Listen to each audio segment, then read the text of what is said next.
নমস্কার, দেখছেন talk to Bangla. আমি অভিষেক রয়েছে আপনাদের সাথে। এই মুহূর্তে যে খবর নিয়ে উপস্থিত হয়েছি, এই মুহূর্তে বিহার থেকে বড়সড় আপডেট উঠে আসছে এবং প্রথম পক্ষে নির্বাচন হয়ে যাওয়ার পর থেকেই কিন্তু হাওয়া বদলাতে শুরু করেছে এবং সেটা ভারতীয় জনতা পার্টি তাদের পাটনার যে মেইন অফিস সেখানেই সেই হাওয়াটা বদলানোর ছবিও দেখা গিয়েছে এবং প্রভাব পড়েছে রীতিমতন। ভারতীয় জনতা পার্টি বুঝতে পারছে যে নীতিশ কুমার ছাড়া কোনো মতেই এই নির্বাচন তাদের পক্ষে উতরানো সম্ভব নয়। যতই অমিত শাহ এসে বলুন না কেন, তারা 160টার বেশি আসন পাবেন এবং এনডিএ সরকার তৈরি হবে, কিন্তু সম্পূর্ণভাবে অমিত শাহ বুঝতে পারছেন এই মুহূর্তে হয়তো জেডিইউ এর থেকে ভারতীয় জনতা পার্টির যে ভোটিং পার্সেন্টেজ সেটা অনেকটা কম থাকবে এবং সেই ছবিটাই কিন্তু কোথাও গিয়ে উঠে এসেছে এই মুহূর্তে, যখন আমরা একদম দেখতে পাচ্ছি পাটনার যে মেন বিজেপির কার্যালয় সেখানে বড় বড় করে হঠাৎ করে প্রথম পক্ষে নির্বাচন হয়ে যাওয়ার পরবর্তীতে নীতিশ কুমারের ছবি এবং নীতিশ কুমারের পোস্টার এই মুহূর্তে বিশাল বড় আকারে দেওয়া হয়েছে। আপনারা দেখতে পাচ্ছেন সেই ছবিগুলো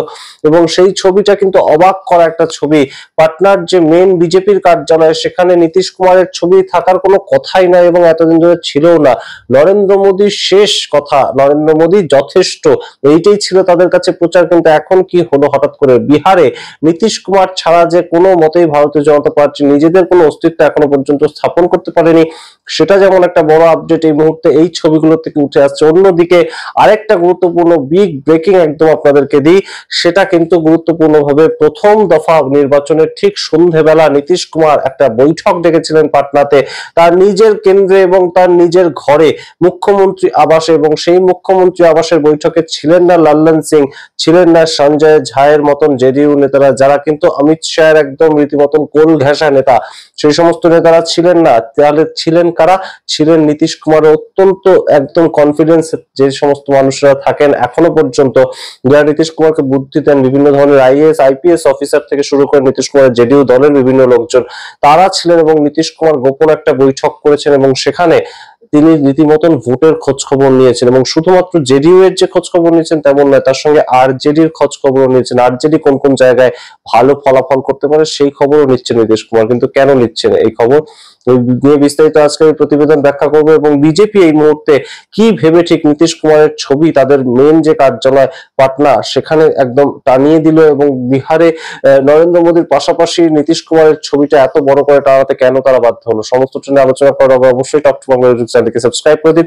এই ভিডিও দেখুন শেষ অবধি, স্কিপ না করে। আপনারা জানেন এই মুহূর্তে নীতিশ কুমার কিন্তু অন্যতম একটা গুরুত্বপূর্ণ ফ্যাক্টর হয়ে উঠেছেন ভারতীয় জনতা পার্টির কাছে। ঠিক যখন থেকে আমরা দেখতে পেয়েছি যে কর্মী ভোটার, কৈরি ভোটার এবং তার সঙ্গে সংখ্যালঘু ভোটার সেইটা বিভিন্ন জায়গায় নির্ণায়ক ভূমিকা নিচ্ছে। আপনারা জানেন বিভিন্ন সময় আমরা আপনাদেরকে বলেওছি যে নীতিশ কুমার এবং চন্দ্রবাবু নাইডু এই দুই যে নেতা তারা কিন্তু এনডিএ এর সঙ্গে থাকলেও তাদের কিন্তু অতি পিছিয়ে পড়া দলিত বা সংখ্যালঘু ভোটার সেটা কিন্তু একটা গুরুত্বপূর্ণ তাদের কাছে ফ্যাক্টর এবং এই ভোটারটার উপর ভর দিয়েই নীতিশ কুমার হয়েছেন কিংবা চন্দ্রবাবু নাইডু হয়েছেন। তাই তাদেরকে চটিয়ে কোনো কাজ করা, বিজেপির হয়ে সিদ্ধান্ত নেওয়া, সেটা কিন্তু তারা সাধারণত করতে চান না এবং সেই জায়গা থেকে এই মুহূর্তে নীতিশ কুমারও যখন থেকে তাকে দেখা গিয়েছে যে তাকে আর বিজেপি ভারতীয় জনতা পার্টি মুখ্যমন্ত্রী বানাবে না, সেই জায়গাটা কিন্তু একটা বড় সড়ো একটা আপডেট যেটা উঠে আসছে যে কর্মী সম্প্রদায় যেখানে নির্ণায়ক ভূমিকা গ্রহণ করে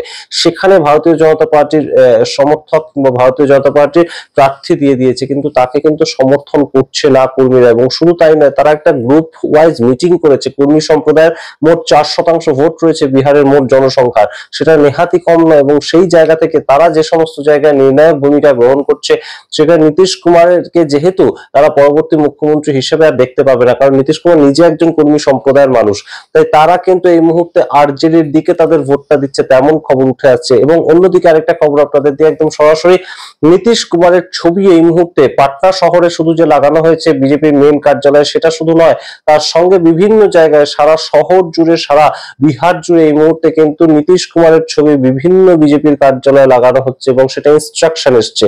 কোথা থেকে ইনস্ট্রাকশন এসছে আপনারা নিশ্চয়ই বুঝতে পারছেন, কিন্তু এই মুহূর্তে ভারতীয় জনতা পার্টি বেশ খানিকটা কিন্তু প্রথম পক্ষের যে 121টা আসনের লড়াই হলো তার ভিত্তিতে কিন্তু এই মুহূর্তে বেশ খানিকটা পিছিয়ে আছে, সেটা কিন্তু আর বলে দেওয়ার অপেক্ষা রাখে না। এবং অবশ্যই সেই খবর কিন্তু অমিত শাহ থেকে নরেন্দ্র মোদী সবার কাছেই পৌঁছিয়েছে এবং এই জন্য অমিত শাহ একদম তড়ি ঘড়ি, তার কোনো ধরনের কোনো শিডিউল ছিল না, তিনি হঠাৎ করে বিহারে চলে এসেছেন প্রচার করতে এবং পাটনাতে প্রচার করছেন তিনি। এই যে বিষয়গুলো খবরগুলো উঠে আসছে অত্যন্ত গুরুত্বপূর্ণ। এবং আপনাদের এবার বলি যে নীতিশ কুমার প্রথম দফার নির্বাচনের পরেই একদম তার যে ওয়ার রুম, একদম তার যে মুখ্যমন্ত্রী আবাস, সেখানে তার একটা ওয়ার রুম আছে যেখান থেকে তিনি সম্পূর্ণটা পরিচালনা করেন।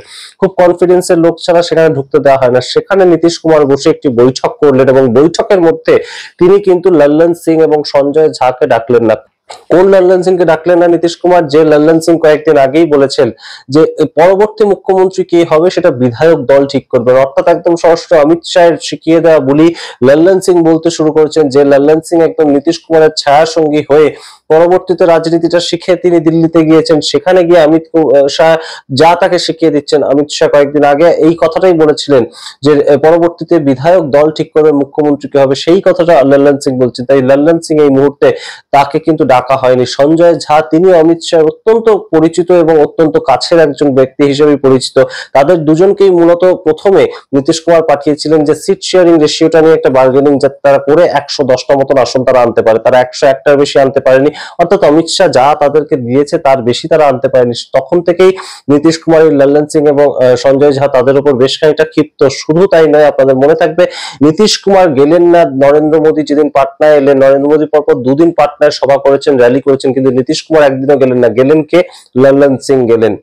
এবং এই বিষয়গুলো কিন্তু অবশ্যই বেশ খানিকটা তাৎপর্যপূর্ণ যে নীতিশ কুমারের লবি এবং অমিত শাহের লবি এই মুহূর্তে দুটো কিন্তু দুদিকে, এবং সেটা কিন্তু বিহারের এই মুহূর্তে একটা এনডিএ এর অভ্যন্তরে অবশ্যই একটা বাস্তবিক চিত্র। নীতিশ কুমারের লবিতে যদি জিতেন রাম মাঝি থেকে উপেন্দ্র কুশওয়াহা তারা থাকেন এই মুহূর্তে, চিরাগ পাসওয়ানের মতন নেতা কিংবা একদম সরাসরি লল্লন সিং এর মতন নেতারা কিন্তু অমিত শাহের লবিতেই রয়েছেন। সুতরাং দিনের আলোর মতো স্পষ্ট দুটো লবি কিন্তু মাঝখান বরাবর চলছে এবং এই মুহূর্তে কোথাও গিয়ে কিন্তু ভারতীয় জনতা পার্টি এটা বুঝতে পারছে এবং এটা তাদের মেনে নিতে তারা বাধ্য হচ্ছে যে একদম সরাসরি কিন্তু নীতিশ কুমার ছাড়া তাদের এই বৈতরণী কেউ পার করতে পারবে না। কিন্তু নীতিশ কুমারের মাথায় কি চলছে? নীতিশ কুমার কেন হঠাৎ করে যে মিটিংটা করলেন সেখানে আরজেডির সম্বন্ধেও জানতে চাইলেন, আর যারা আধিকারিক সেখানে বুথ ফেরত সমীক্ষাতে আরজেডির কি হবে সেই রকম তিনি জানতে চেয়েছেন। কেন এই ধরনের উদ্গ্রীব আচরণ তার? একদম নীতিশ কুমার তো শুধু জেডিইউ সম্বন্ধে জানতে চাইবেন, তিনি বিজেপি সম্বন্ধে জানতে চাইবেন, সেটা তিনি করলেন না।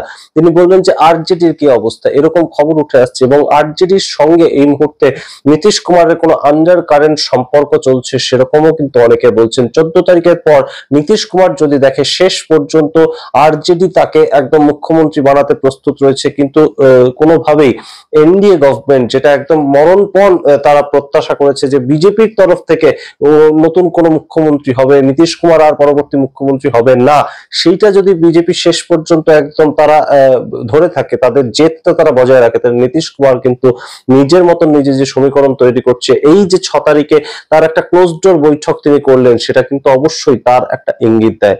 আপনারা সামগ্রিক রিপোর্টের ভিত্তিতে কি মনে করেন অবশ্যই কমেন্ট বক্সে কমেন্ট করুন। তবে এই মুহূর্তে পাটনা সহ সারা বিহার জুড়ে যেভাবে বিভিন্ন বিজেপির কার্যালয় নীতিশ কুমারের একজন ছবি এবং পোস্টার নরেন্দ্র মোদীর পাশেই জায়গা পাচ্ছে, সেটা কিন্তু অবশ্যই এই মুহূর্তে একটা বড় সড়ো ফ্যাক্টর। এবং গুরুত্বপূর্ণ আপনাদের একটা আপডেট দিয়ে রাখি যে মহিলা ভোট, যুব ভোট, সেই ভোটগুলো কিন্তু বেশ খানিকটা প্রথম দফার যে নির্বাচন হয়েছে তার পরবর্তীতে এটা কিন্তু এই মুহূর্তে রিপোর্ট উঠে আসছে যে সমস্ত মহিলা অবশ্যই কখনো এনডিএ কে ভোট দেয়নি। তাদের 10,000 টাকা দিয়ে দিয়েছে বলেই যে তারা এনডিএ কে ভোট দিয়েছে সেই সমীকরণটা সঠিক নয়। যুব সমাজ যারা কিন্তু এই মুহূর্তে তেজস্বী যাদব এবং ভোট চোর গাদ্দি চোর এই স্লোগানটার প্রতি আকৃষ্ট হয়ে রয়েছে, তারা কিন্তু কোনোভাবেই বিভিন্ন একটা বড় অংশ তারা কিন্তু কখনো এনডিএ কে ভোট দেয়নি। এই দুটো সমাজের কথা কিন্তু অবশ্যই উঠে এসেছে বিভিন্ন পত্র পত্রিকার যারা সাংবাদিক, ইভেন গদি মিডিয়া বলে যারা পরিচিত, তাদের পক্ষ থেকে এই ধরনের একটা গ্রাউন্ড রিপোর্ট কিন্তু উঠে এসেছে। আপনাদের সামনে রাখলাম পুরোটা, আপনারা বিচার করুন, মতামত কমেন্ট বক্সে কমেন্ট করুন। দেখতে থাকুন টক টু বাংলা। অবশ্যই টক টু বাংলা ইউটিউব চ্যানেলটিকে সাবস্ক্রাইব করে দিন। ধন্যবাদ।